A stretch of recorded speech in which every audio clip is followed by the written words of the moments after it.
administration can do almost anything. I mean, we're now in a world where the administration seems to function less on policy and more on comparative advantage from day to day. It's almost impossible to predict what they're going to see. It's just as likely that, President Trump decides to deschedule by executive order, even though that's probably outside the scope of his powers as we would have previously understood them. But they have a very broad understanding of executive power, and Congress is probably not going to stop him.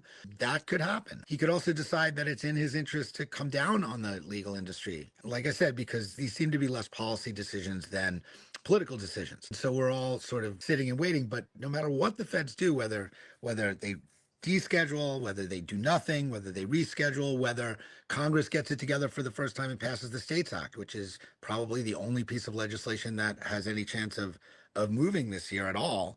It's unlikely that it's going to pass, but there's a universe in which that happens. Even the States Act hands really most of the decision making to the states. So I think that as we look at where the movement is and where the movement needs to go, right, beyond, like I said, the binary of legal versus illegal, I think that MPP is positioned to have a tremendous impact on that, and I'm really excited.